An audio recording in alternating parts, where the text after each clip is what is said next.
안녕하십니까. 트러스톤 자산운용 연금 포럼의 지철원 연구위원입니다. 오늘은 강창희 대표님을 모시고 노후 대비 관점에서 본 동학 개미 투자라는 제목으로 시리즈의 대담을 엮어보려고 합니다. 오늘 제목이 노후 대비 관점에서 본 동학 개미 투자라는 재미있는 제목인데, 네. 우선 지난 몇 년간의 부동산 투자 붐, 이제 크게 일었죠. 네. 작년 이후에 주식 투자 붐을 어떻게 보고 계시는지 여쭙고 싶습니다. 우선 부동산 가격도 주가도 엄청나게 올랐죠. 그리고 앞으로도 오를 핑계를 대려면 얼마든지 될 수 있고, 또 떨어질 핑계를 대려면 또 얼마든지 될 수 있고, 지금 그렇게 갈려 있지 않습니까? 그 주가라고 하는 거는 금년 내년 이후로 벌어들일 이익을, 주당 이익을 금리로 할인한 거기 때문에, 금리가 0%에 가깝다는 거는 가격은 무한대로 나올 수 있다는 뜻이기 때문에 어떻게 될지 참 알 수가 없고요. 그 다음에 지금 많은 우리 국민들이 일종의 조급증이랄까 이런 데 빠져 있는 것 같은 생각이 듭니다. 저도 놀랐는데 그 자산 격차라고 하는 게 있잖아요. 그 상위 20%의 자산을 좀 갖고 있는 층과 하위 20%의 자산을 갖고 있는 분의 그 차이를 자산 격차라고 그러는데, 2017년만 해도 그 자산 격차가 하위 20%의 상위 20%가 100배라고 나왔더라고요. 근데 그게 작년에는 167배로 커졌, 거의 2배가 커진 거예요. 그러니까 그걸 보고 있는 그 투자를 아는 분들 입장에서 볼 때는 이거 미치는 거죠. 그래가지고 지금 엄청나게 이런 그 붐이 일고 있는데, 저는 이제 하나 말씀드리고 싶은 건 뭐냐면, 이렇게 조급증에 빠져가지고 잘못 선택하면 큰일이 생길 수도 있겠구나. 제가 이 48년째 이 금융투자업계에서 종사를 하면서 여러 가지 그 급등하고 급락하는 국면을 많이 봤거든요. 예를 들어서 제가 1975년에서 78년 사이에 한 3년 반 사이에, 그때 그 우리나라 건설회사들이 이 중동의 그 5.1달러로 건설 붐이 일어가지고 거기 진출해서 돈을 많이 벌었거든요. 그래서 그때 건설주가 평균으로요 3년 반 동안에 53배가 올랐어요. 지금 기억에 지금도 나는 게 뭐냐면, 이 어느 회사가 건설업을 하지 않는 회사인데 건설업 하겠다고 정관에 추가를 하면 상종가를 치고, 건설회사 사장님이 김포공항에서 출장 가려고 서 있는데 기자가 만나면 그 보도를 보고 상종가를 칠 정도였으니까요. 53배 올랐는데 그 후에 그 회사 중에서 부도나는 회사들도 많고, 10분질, 3분질, 5분질로 주가가 폭락을 한 일이 있고요. 또 하나 기억나는 게 뭐냐면 1989년 3월인데요. 제가 그때 어느 증권회사에 동경 사무소장을 하다가 본사로 귀국을 했는데 3월에 주가지수가 1000을 돌파했어요. 그래가지고 제가 있는 회사에서 주가지수 1000 시대의 투자 전략 해가지고 투자 설명을 했거든요. 저는 해외에서 있다 왔다고 그래가지고 해외 투자가가 보는 한국 증권시장의 전망, 이런 제목으로 제가 발표를 했습니다. 꿈에 부풀어 있었죠. 근데 그게 그 후에 2년 한 반 정도의 절반으로 떨어졌거든요. 또 90년대 들어서도 한 2, 3년 사이에 2배 올랐다가 또 절반으로 떨어졌다가 금융위기 많고 여러 번 그런 경험을 했기 때문에 이거 참 어떻게 봐야 될까 걱정이 많은데요. 예를 들어서 앞으로 주식이 계속 오른다고 하더라도 다른 투자하는 분들이 꼭 돈을 벌겠는가, 이것도 한번 생각해 봐야 되는데요.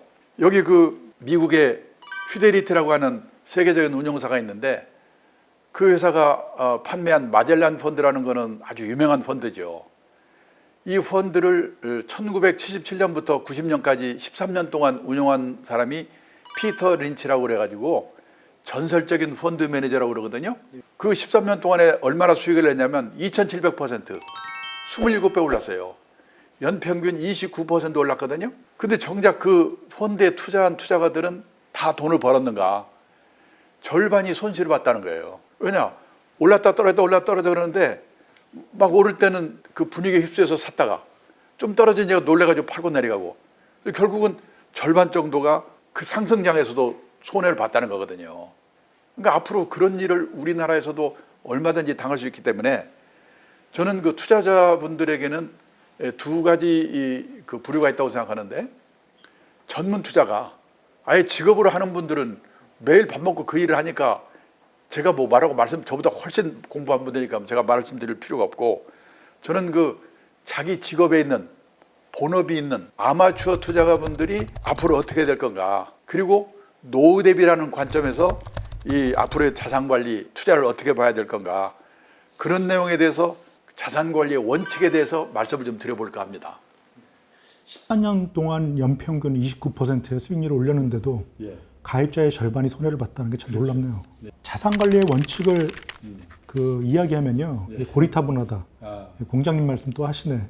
이렇게 실망하신 분들이 많을 것 같은데요. 예, 그런 질문 많이 받으시고 답변도. 저도 이제 그 강의 같은 거 하면서 원칙을 얘기하면 약간 비웃는 쪽으로 지금 주가는 오를지 떨어질지 뭘 사야 될지 이 얘기를 들으러 왔는데 뭐 원칙을 얘기하면은 아주 화를 내는 분들이 많거든요. 근데 제가 다시 말씀드리지만 48년 동안 경험을 하면서 이 단기 시황 전망에 의거해 가지고 사고 팔고를 계속해서 계속 성공하는 사람을 본 일이 없어요.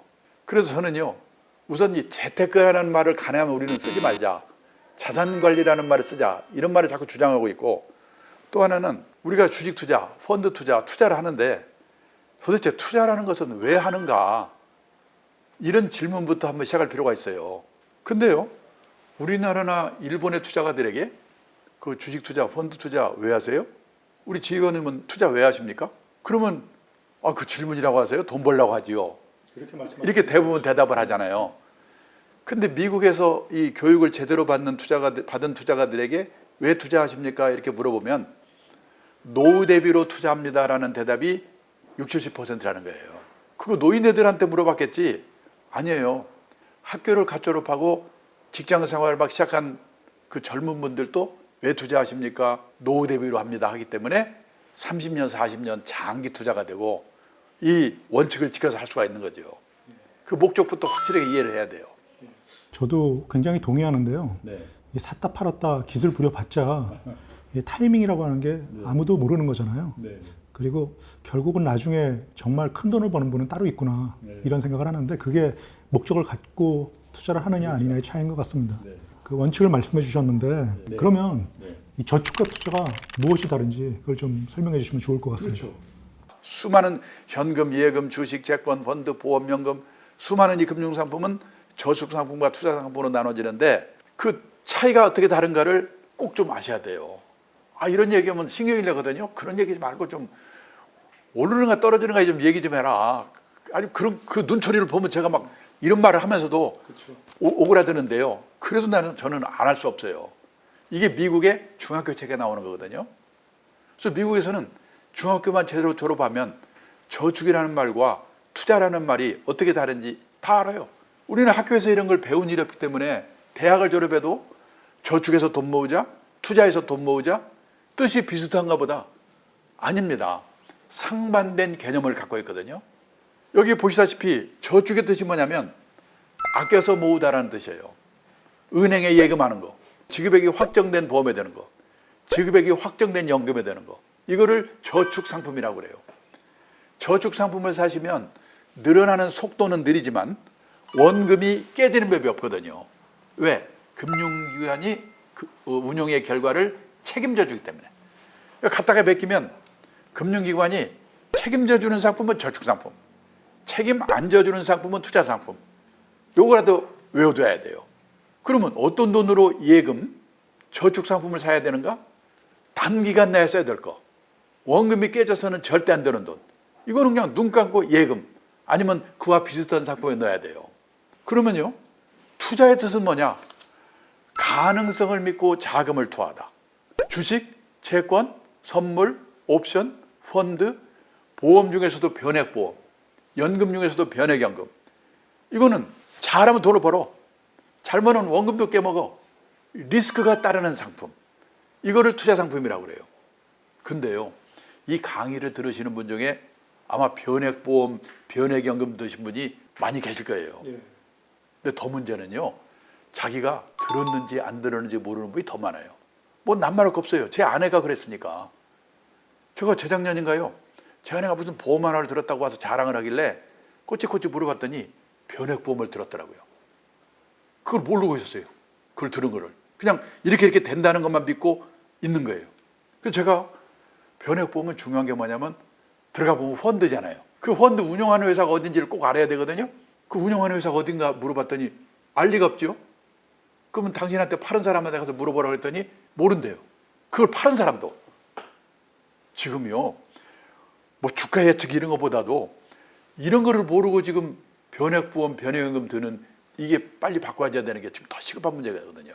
그러면 어떤 돈으로 투자를 하는 건가? 리스크가 따른 투자는 단기간 내에 써야 될 돈은 따로 마련돼 있고, 그러니까 그런 돈이 없는 분은 투자가 문제가 아니고 빨리 일해서 돈 벌어야 돼요. 시장에 장기간 묻어둘 각오가 돼 있고, 비상사태가 오더라도 놀라지 않고 참고 기다리겠다는 각오가 돼 있는 돈, 이걸로 투자를 해야 된다는 거거든요. 그러면 요즘 빚으로 투자는 비투라는 말이 또 신조어가 생겼는데 네. 빚으로 투자하는 거는 어떻게 생각하죠? 원하지 않으시겠죠? 네. 우선요, 그러면 투자 상품을 사야 된다고 그러니까 이제 그러면 오를지 떨어질지 예측 잘해야 되지 않겠냐고 저한테 물어보시겠지 아마. 그렇잖아요. 근데 누차 얘기했지만은 노력은 하되 단기 예측은 불가능하다. 이거를 미리 알고 해야 된다는 건데, 그래서 먼저 알아야 될 게 뭐냐면 그 예측 그걸 떠나서 투자에는 리스크가 따른다고 그랬잖아요. 이 리스크라고 하는 말에 대해서 이해를 좀 제대로 하셔야 돼요. 우리나라는 지금 리스크를 위험이라고 번역하잖아요. 저는 그러면 안 된다고 봐요. 언론에서도 그렇게 번역하고 있는데 문제라고 생각합니다. 왜 그러냐면 오도할 우려가 있어요. 지금 우리나라 어머니들이 자기 애들에게 위험한 남자 만나지 마라, 딸한테 그런 얘기 많이 하잖아요. 위험한 회사 들어가지 마라, 공무원 되라고 난리잖아요. 위험한 상품 사지 마라, 위험한 데 가지 마라, 위험한 데. 지금 애들을 바보 만들고 있거든요. 그래서 저는 리스크를 위험이라고 번역하지 않고 그냥 리스크 이렇게 번역을 하거든요. 왜 그러냐면 위험의 정확한 영어가 뭐냐, 여기 나와 있죠. 중학교 때 배웠습니다. 데인저, 홍수 나서 죽을 위험, 폭탄 터져 죽을 위험. 그러면 리스크의 정확한 번역은 뭐냐? 불확실성. 잘 될 수도 있고 잘못될 수 있는 거. 이게 리스크거든요. 근데 얼마 전까지만 해도 소위 말하기가 좀 그렇지만 안전빵이라고 그럽니까? 그런 확실한 게 있었거든요. 은행에 갔다 예금만 해도 책임져 주면서 금리를 10% 넘게 줬죠. 몇 군데 직장에 들어가면 평생 보장됐죠. 근데 앞으로는요, 결혼을 하는데도, 직업을 선택하는데도, 자산을 운용하는데도 이 리스크, 불확실성을 안지 않고는 풍요로운 인생을 살 수가 없겠다는 게 문제거든요. 근데 저는 놀랐는데요. 리스크의 라틴어의 어원이 어디서 나왔냐면 용기를 갖고 도전하다. 저는 지금요, 우리나라에 무슨 다른 재테크 이런 게 난리가 그게 문제가 아니고 우리 부모들도 우리 애들도 용기를 갖고 리스크에 도전하되 관리할 수 있는 지혜를 배워야 우리한테 희망이 있다. 근데 우리 엄마들은 가지마 그런데 가지마. 애들을 지금 병신 만들고 있거든요. 저는 그게 지금 우리나라의 큰 문제라고 생각해요.